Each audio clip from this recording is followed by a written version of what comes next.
Good morning YouTube. Welcome back to Nutkin Farm.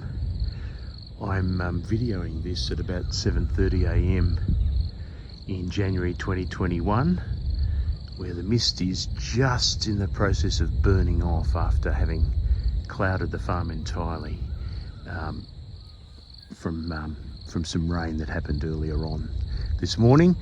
Not especially welcome rain, but look, it's happened, and the rain numbers have come in, of course, now for 2021. The Rosebank area got over 2,100 millimetres of rain for the year, which is a bit above average. The Alstonville Plateau, based on the BOM at McLeans Ridges, came in at 749.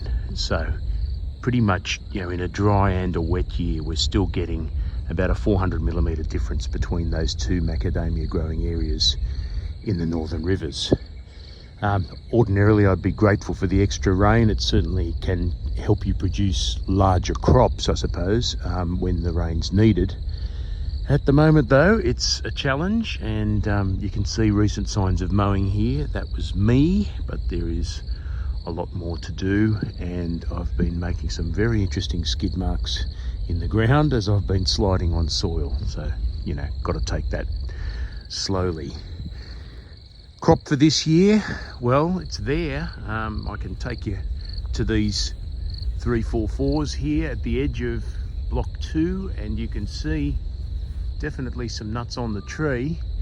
Easier to see on the trees at the edge of the block. I'm hoping there's nuts up the top of the trees in the middle of the block where it's a bit shaded, but very, very difficult to tell. And at least for 2021, the tip is that the crop is going to start falling at the end of January, because flowering was so early, particularly in the 344s. So it's time to get the blocks ready, and once it's dry enough, the orchard floor will be groomed to a smooth surface so that the nuts can fall on it and we can pick them up. When I last did my Christmas video in 2020, I remarked that I'm sure 2021 would have been a better year for everyone than 2020.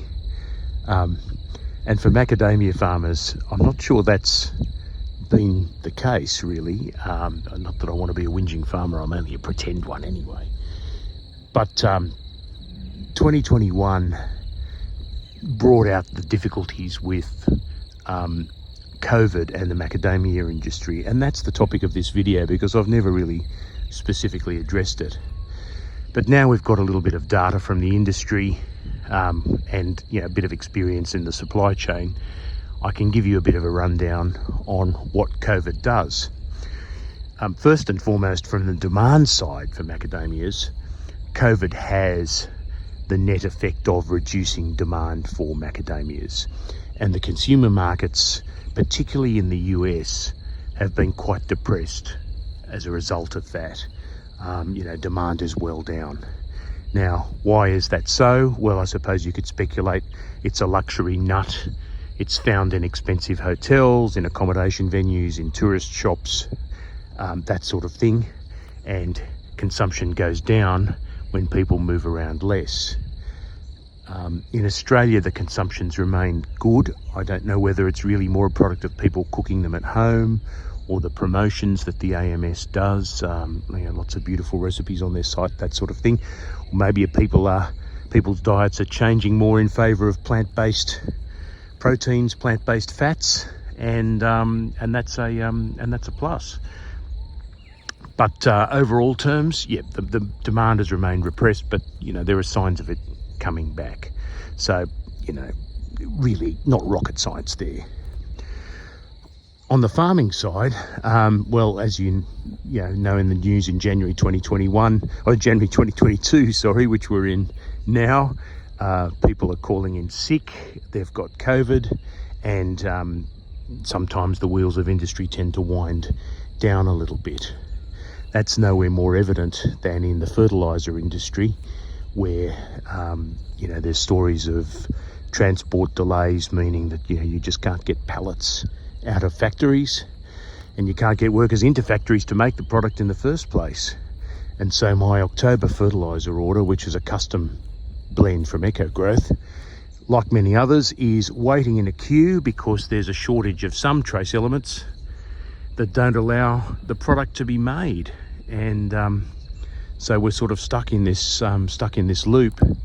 And I've got an email from Norco yesterday saying basically, look, you can cancel the order, or you can wait for it to come in, but when it comes in, you might find it comes in at an inconvenient time when you don't want the fertiliser anymore.